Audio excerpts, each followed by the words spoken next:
Limit سے بعد آگے چلی جائے گی نا، جو ہم نے خود لمٹ بنائے. اب ہر بندے کوئی، ہم جب سے بیٹھے اللہ نے ہمیں خدمت میں بٹھایا آپ حضرات کی، ابھی تک ہم نے 99.9% لوگوں سے جو واسطہ پڑا ہے، کبھی کسی نے دنیا سے آگے کی زندگی کے حوالے سے ایک میٹنگ نہیں کی ہمارے ساتھ، کوئی ایک تذکرہ نہیں کیا کہ یار قبر کے بارے میں تھوڑا ہوتا ہے. نہیں، یہ غلطی ہماری نہیں، ہم سب اسی میں مبتلا ہے.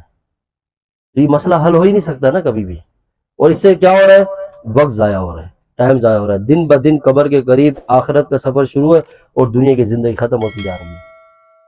کام تو نہیں رکنا، چل رہا ہے، ہر بندہ کھا رہا ہے، بادشاہ بھی کھا رہا ہے، غریب بھی کھا رہا ہے، امیر بھی کھا رہا ہے، گھر سب کا چل رہا ہے، رزق سب کو مل رہا ہے، کہیں نہ کہیں سے پہنچ رہا ہے. لیکن وقت رک رہا ہے. ہر جو دن آ رہا ہے وہ دوبارہ زندگی میں آ سکتا ہے؟ نہیں. تو تھوڑا سا ہم الرٹ ہو جائے بھائی کہ ہم جا کس طرف رہے ہیں، کہ جس کی حد ہے، جو مختصر سا جہان ہے یہاں کی زندگی، اور آگے ایک طویل سفر ہے، پھر اس کے بعد ایک نہ ختم ہونے والی زندگی ہے. جب اس طرح کی سوچوں پر آئیں گے اور اپنی آخرت کو دیکھیں گے، اللہ کے سامنے کھڑے ہونے کو سوچیں گے، تو خود بخود زندگی سکون میں آ جائے گی، خود بخود ریلیکس ہو جائیں گے. پھر خود بخود ہم ہر چیز کو سمجھیں گے کہ یار ہم آزمائش پہ ہیں، ہم صبر کر رہے ہیں، اللہ ہمیں اس کا بدلہ دے گا. ہمیں تکلیف پہنچی، اس کا بدلہ اللہ دے گا. ہمیں پریشانی آئی، اس کا بدلہ ہمارا اللہ دے گا. حدیث پاک میں آتا ہے مفہوم میں، جب انسان محشر میں کھڑے ہوں گے اور دنیا میں آنے والی آزمائش اور حالات کے بدلے میں جو اللہ ان کو نعمتیں، درجات، انعامات دیں گے، تو اس وقت وہ ایک زبان ہو کر بولیں گے کاش کہ دنیا میں ہمیں چیر دیا جاتا آرے سے، ہمیں کاٹ دیا جاتا، کہ ہمیں نہیں پتا تھا کہ اللہ ہمیں یہ کچھ دینے والا ہے.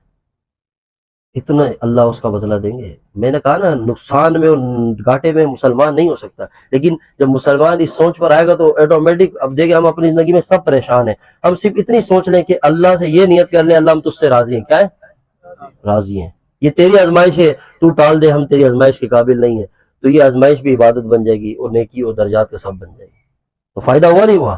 تو نقصان کہاں سے ہو گیا؟ آخری گزارش ہے، ہم دعا کرتے ہیں اللہ سے. میں آپ کو بتانا چاہتا ہوں کہ اللہ اور بندے کا معاملہ الگ ہے، مسلمان کی زندگی الگ ہے. وہ تھوڑا سا سوچ دیکھے، پھر انشاءاللہ اس کو پتہ چلے گا کہ ہماری زندگی نقصان میں نہیں ہے. اس سوچ پہ نہیں رہے کہ ہم نے دنیا میں بادشاہت لینی، ہمیں یہ مل جائے وہ مل جائے. نہیں، جو ہے اس پہ شکر ادا کرے، قناعت اختیار کرے اللہ کے ساتھ. رضا بالقضاء یہ سب سے اونچا مقام ہے کہ اللہ جس حال پہ تو مجھے رکھ رہا ہے میں تجھ سے راضی ہوں، بس. اس سے بڑی کوئی اللہ تعالیٰ کا. پھر آپ دیکھیں کہ اللہ کی نعمت ہے. پھر زندگی میں آپ خوشیاں دیکھیں، خواہشات کی حد کو ختم کر دیں اور ضروریات کی زندگی کو اپنے سامنے رکھیں. کوئی بندہ پریشان نہیں ہوگا انشاءاللہ.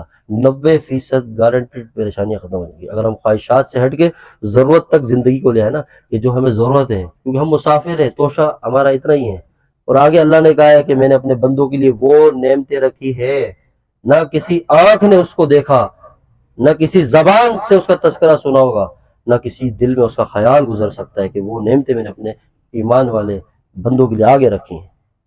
تو ہماری تو مزے کی زندگی آگے شروع ہونے والی ہے. یہاں کے دکھ درد جب ایک نظر پڑے گی نا، انشاءاللہ اللہ کی جنت پہ دنیا کے غم بھول جائیں گے. اور دنیا کی بادشاہت لے کے اللہ کے نافرمان جب جائیں گے اور جہنم سے ایک ہلکی تپش بھی پڑے گی، سارے دنیا کی وہ بادشاہ، بلکہ وہ دنیا میں بھی نافرمان بادشاہت پہ رہ کے بھی جہنم والی زندگی گزار ہوتا ہے. اسی لیے مسلمان کا سودا کیا ہے؟ گھاٹے کا نہیں ہے، فائدے کا ہے.